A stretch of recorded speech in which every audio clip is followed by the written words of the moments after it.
Hello.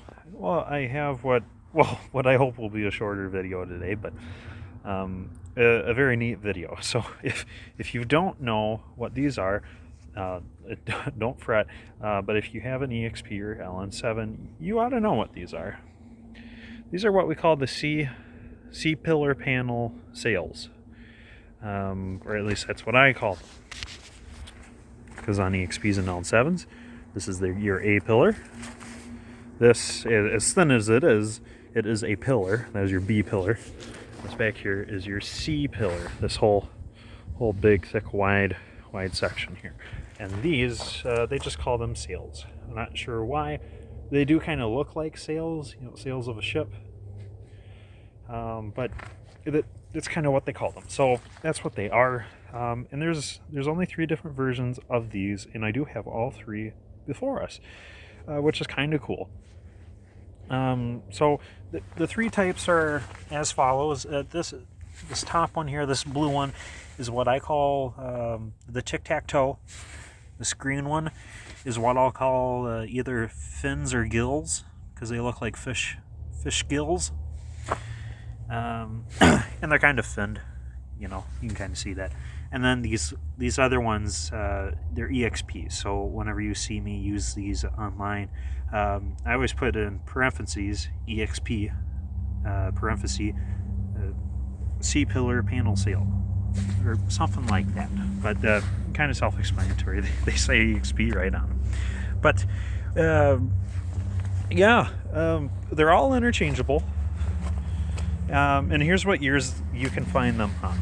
So the Tic-Tac-Toe scheme, and I call it that because if you were to paint all the, if you were to paint this line, this line, this line, and this line, now you have a Tic-Tac-Toe board. You might call this the hashtag one, or the 9 square one. And if you call that the 9 square one, this would be the 5 square one. You kind of get the picture. But both of these guys, they do fan some. They fan. You can see they're deeper on the leading edge. If you didn't know, the edge that isn't wrapped around is the leading edge, because on the car they wrap around underneath the hatch. But up front they don't, because they hide under the trim. So the thin edge is the leading edge, and they're all deeper on the leading edge, and then they raise out to the trailing edge. So when it's on the car, the lines are more or less straight in the direction of the car, because these rear quarters, they curve backwards some. So those lines there, it looks quite nice on the car because they're more or less straight. Anyhow, so the Tic-Tac-Toe ones you can find on any 82 to 83 EXPs, and those are the only colors that you'll see those on, I think. If I'm wrong, I'll say so in the description, but I'll have all this in the description so you guys can see it, as well as a link to a Google Drive document that anyone can view free of charge, but it's a visual comparison between all the EXPs and LN7s, and you'll see these on there along with notes jotting down those differences. But so these are only available on 82, 83 EXPs. These were available on 82, 83 LN7s and 84 to 88 EXPs. But the EXP ones, they were only available on the 84 to 85 EXP Turbo, and then all the 1986 through 1988 Sport Coupe package. Well, these guys were the luxury coupe package. So, but because they're all completely interchangeable, so it's not uncommon to see one of these on the wrong car, because everyone loves the EXP ones because they flat out say EXP, so you'll commonly see them on every EXP and LN7 you ever see. But in a perfect world, your 82 to 83 EXPs will have those, all your LN7s will have these, and all your bubble back EXPs will have these, unless it's a turbo model or sport coupe model, in which case it should be the EXP one. If you notice, they're not perfectly symmetrical. For whatever reason, the left one, it curves pretty aggressive towards the leading edge on the bottom, while the other side just doesn't do it as much. I'm not sure why, but otherwise they are completely symmetrical. But you're not able to install them wrong. Yeah, it's hard to. There we go. Because as you see, they just won't install on it. It can't be done, and the bolt holes don't even line up for that to happen. So you'd have to be messing some stuff up to mess some stuff up. So, you know, they work quite well. But something to keep in mind is if the wraparound is on the right, then the panel is for the left. You know, easy stuff to keep in mind. So all these ones that I have here on the left are for the right side of the car, as seen there. And yeah, you can flip all these over so you can see the back sides. So you can see that they are indeed identical. Yeah, well, as far as mounting goes, they are identical. And you know, I'm sure you're asking, how do you interchange these? Well, it's quite easy, actually. I'm not going to open up the car, but if I opened up the car, there's a giant plastic interior panel, and it takes up literally the entire rear corridor of the car. It starts where the door ends, and it goes up here. So from here down here, it's all one piece, and goes all the way to the back of the car, and then it meets a couple panels towards the back. But it consumes this entire inside of the rear quarter panel. So what you have to do is you have to remove a bunch of screws on the top half of it, and then you can kind of bend that upper portion down, and then you can sneak in here, remove the two nuts, and then work this out. So it's not too hard, but it is a little time consuming. But the cool thing is you hardly need any tools. You just need a Phillips screwdriver and a socket or a wrench. A ratchet wrench is handy for these guys. This one, it looks like it's a 10 millimeter nut, but usually these are kind of all supposed to be 11 mil.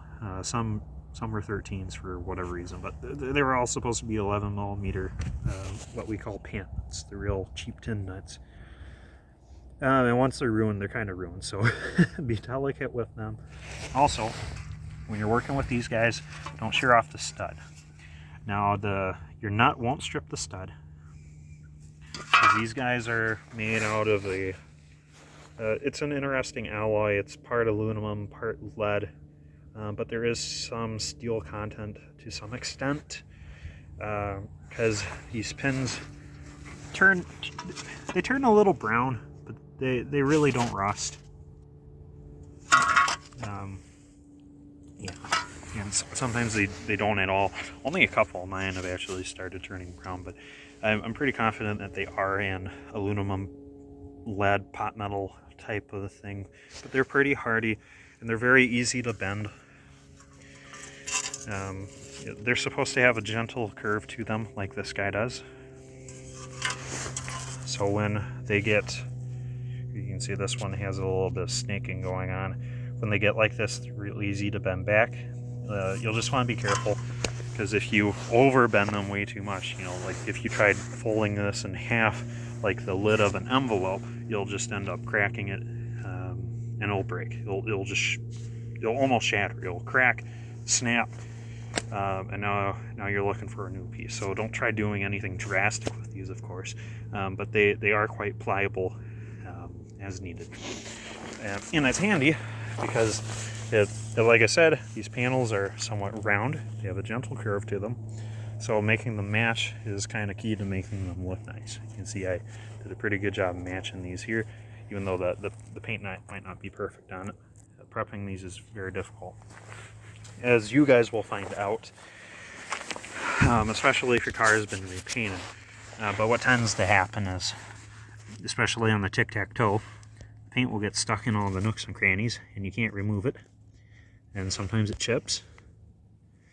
So then you have to fill it, and if you can't fill it, then you're left with some craters, and that's why my car has a few blemishes in them. But Otherwise, if you keep that in mind, you make these pretty and keep them pretty. But yeah, once you remove these pan nuts, you won't want to drop these. They fall inside this this quarter panel. They're kind of gone. they'll make their way down in here. They're very difficult to get at, and it's hard to promise that you'll actually get them. The nook is a very small access point, and it's really hard fitting a normal sized hand down in there to grab the stuff. And you know, there's always who knows what else down in there. So, you know, don't be a hero. If you have doubts, don't try to be a hero. But you see that these guys do have some sort of type of goop on them, and it is part sealant, part glue, and it's just so that these guys don't rattle when they're installed. And if you do all this on a warm day or do it on a cold day, and then it gets warm the next day, it'll melt and conform, and then it'll re-adhere to the car.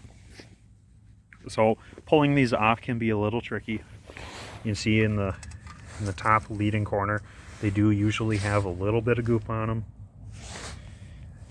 them. So that's where you'll want to start. So once you've removed both your nuts, you can start peeling this corner back kind of gently, just a little bit, because keep in mind you're working underneath your trim. So pull that out just a little bit, just enough to loosen the bond, and then you move on over to the rear. Get your fingers underneath here and try moving it back and forth a little bit, but that doesn't guarantee that you'll get too far. But once you get your fingers kind of behind it, just slowly work it towards you. But seeing where they apply the goop is real handy. Like you can see on this 82 piece here, they just do one big old blob.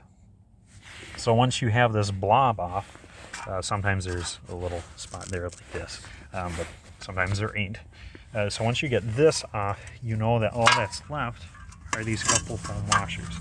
And these foam washers usually aren't gooped with anything, but because they're foam, they like to adhere to paint.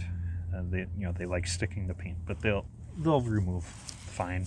Either they come off with these panels, or they stay left behind on the car. And either way, that's they're very easy to deal with after that. But yeah, that's kind of all there is to these guys. If you have any questions, let me know. Otherwise, I will put down in the description which car you can find each of these on, as well as the part numbers for each of these. Because, obviously this one says EXP, but people online like eBay, you can often find these new old stock on eBay, but no one ever knows what they are. Because if you don't have the EXP one, you don't know to look for EXP. You just have these guys and you think, yeah, what the heck are they? There's some sort of metal body panel, and you flip it over and there's a Ford part number, and that's what they'll list them as, because that's all they have to go off of. So when you type in the part number, you can find the parts quite easily. So I'll jot down all those for you guys. It seems these 84 on up finned, gilled, or fanned C-panels, C-pillar panel sails, they do have a different part number than the LN7 ones, but they are the same part. So I'll find both part numbers for you guys, and we'll go from there. But otherwise, that's kind of all I wanted to share.